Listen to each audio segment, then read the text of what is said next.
جی میرے بھائی، ہم کہتے تو ہیں کہ ہمارا ایمان تمام رسولوں پر ہے، مگر حقیقت میں ہم صرف ایک رسول کو مانتے ہیں اور صرف ایک رسول کی سنت پر عمل کرنا چاہتے ہیں، اور یہ اللہ کے احکامات کے ساتھ کفر ہے۔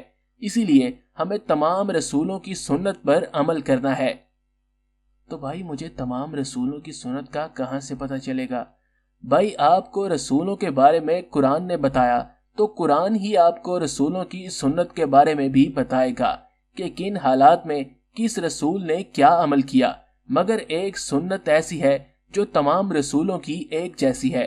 آپ سورہ نمبر 7 اور آیت نمبر 35 دیکھیے۔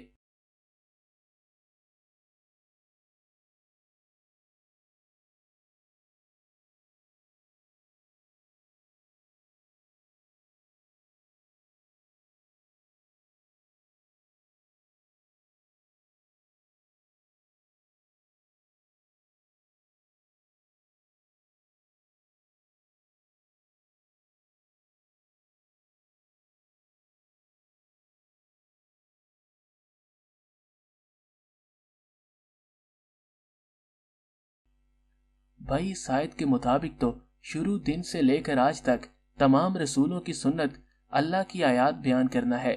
جی میرے بھائی، تمام رسولوں نے صرف اللہ کی آیات بیان کی، مگر اس آیت کے مطابق رسولوں نے ایسے آیات بیان کی جس سے لوگوں میں تقوی پیدا ہوا اور لوگوں کی اصلاح ہوئی۔ اب آپ سورہ نمبر 28 کی آیت نمبر 59 دیکھیے اور سورہ نمبر 14 کی آیت 4 دیکھیے۔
بھائی ان آیات سے اللہ کی ایک اور سنت سمجھ میں آ گئی کہ اللہ کسی بھی بستی کو عذاب نہیں دیتے جب تک کہ اس میں ایک رسول نہ بھیج دیں اور وہ رسول ان کو اللہ کی آیات نہ سنائے اور وہ لوگ ظالم ہوں، یعنی آیات پر عمل نہ کرنے والے ہوں۔ اور ایک خاص بات یہ کہ سورہ 14 کی آیت 4 کے مطابق وہ رسول اپنی قوم کی زبان بولتے ہوں گے تاکہ اپنی قوم کو ان کی زبان میں کھول کھول کر بیان کر دیں۔ بالکل صحیح میرے بھائی۔ اب آپ رسول پاک کی سنت بھی دیکھیں۔ آپ سورہ نمبر 3 اور آیت نمبر 164 دیکھیں۔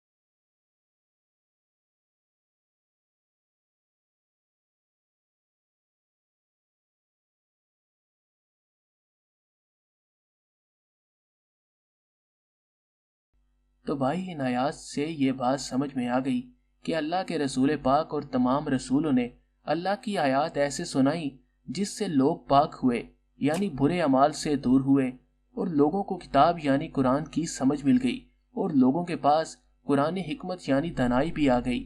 جی بھائی، تو ہمیں تمام رسولوں کی سنت میں اللہ کی آیات کو ایسے بیان کرنا ہے جس سے لوگ پاک ہوں اور ان کو سمجھ ملے، کتاب کی اور دانائی ملے۔ لیکن بھائی جو اللہ نے قرآن میں رسول اللہ کے اسوائے حسنہ پر عمل کرنے کا کہا ہے، وہ کیا ہے؟ بھائی اللہ نے قرآن میں نہ صرف رسول اللہ بلکہ سورہ 60 کی آیت 4 میں حضرت ابراہیم اور ان کے جو ساتھ ہیں ان کی اسوائے حسنہ کا بھی ذکر کیا ہے، اور اسوائے حسنہ کے معنی بہترین مثال کے ہیں، اور جس کام کا ذکر اللہ اپنی کتاب میں کریں گے اس کی تفصیل بھی اپنی کتاب میں ہی بیان کریں گے۔ تو آپ رسولوں کی اسوائے حسنہ قرآن کے باہر کیوں دیکھتے ہیں؟ اور قرآن میں اللہ نے جو بھی رسولوں کے اعمالوں کے بارے میں بتایا ہے وہی تو اللہ کے رسولوں کی اسوائے حسنہ ہے۔ آپ سورہ نمبر 60 کی آیت نمبر 4 میں حضرت ابراہیم کی ایک اسوائے حسنہ دیکھیے۔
بھائی اس آیات سے یہ سمجھ میں آ گیا کہ اسوائے حسنہ یعنی بہترین مثال سے مراد رسولوں کے وہ اعمال ہیں جو قرآن میں موجود ہیں اور ہمارے عمل کرنے کے لیے مثال کے طور پر بیان کیے گئے ہیں۔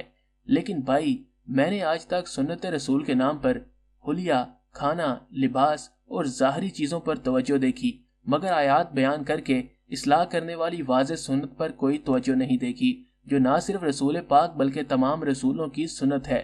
اچھا بھائی ایک سوال ہے کہ اللہ اور رسول کی اطاعت کا حکم جو اللہ نے دیا اس پر عمل کیسے ہوگا؟ میرے بھائی ہم مسلم نہیں ہو سکتے جب تک ہم اللہ اور رسول دونوں کی اطاعت نہ کریں، اور یہی سمجھنے کی بات ہے۔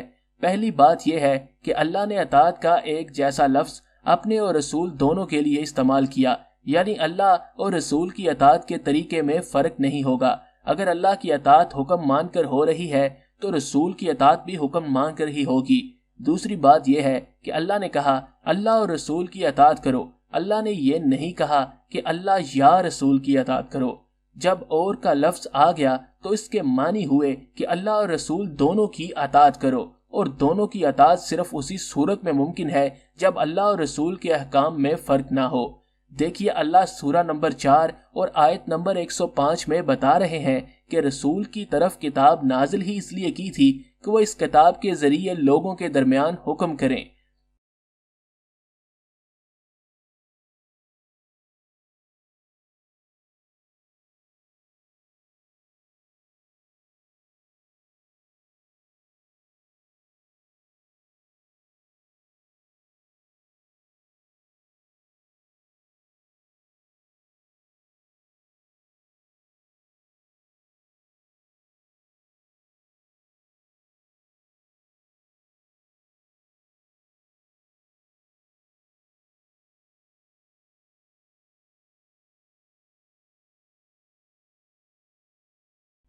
جی بھائی یہ تو سمجھ میں آ گیا کہ رسول کی اطاعت بھی اللہ کی اطاعت کی طرح قرآن میں موجود احکام مان کر ہی ہوگی، لیکن میرا ایک سوال ہے، کیا رسول جیسا حلیہ، لباس اور کھانا سنت نہیں؟ بھائی اگر آپ اپنے استاد کے جیسا حلیہ بنائیں، استاد کے جیسا لباس پہنیں اور استاد کے جیسا کھائیں تو کیا استاد آپ کو امتحان میں پاس کر دے گا؟ جی نہیں بھائی، بلکہ استاد کی توقعات بڑھ جائیں گی۔ بالکل میرے بھائی، اور ان خود ساختہ سنتوں کے پیچھے ہم رسولوں میں فرق کر کے کفر کرتے ہیں، بلکہ ان کے پیچھے پڑھ کر قرآن میں موجود رسولوں کی اصل سنت کو نظر انداز کرتے ہیں، اور اگر ہم نے اس معاملے میں اپنی اصلاح نہیں کی تو تمام رسولوں کی سنت میں اللہ کی کتاب کو اپنا رہنما بنا کر اپنا ایمان اور اپنے اعمال آیات کے مطابق نہیں کیے، اور اللہ کی آیات کو ایسے بیان نہیں کیا جس سے لوگ پاک ہوں، لوگوں کی اصلاح ہو اور لوگوں کو علم ملے کتاب کا، تو اللہ کے رسول اللہ سے ہماری شکایت کریں گے، جیسا کہ سورہ نمبر 25 اور آیت نمبر 30 میں بیان کیا گیا ہے۔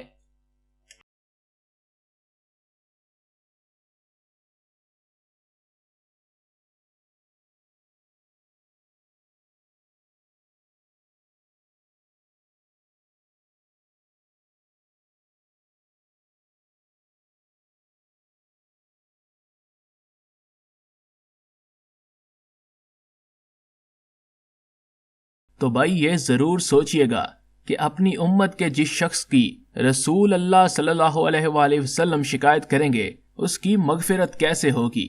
اب بھائی آپ نے گھر میں موجود قرآن سے اس کی تصدیق بھی کرنی ہے اور اس پیغام کو زیادہ سے زیادہ لوگوں تک پہنچانا بھی ہے، اس ویڈیو کو شیئر کر کے۔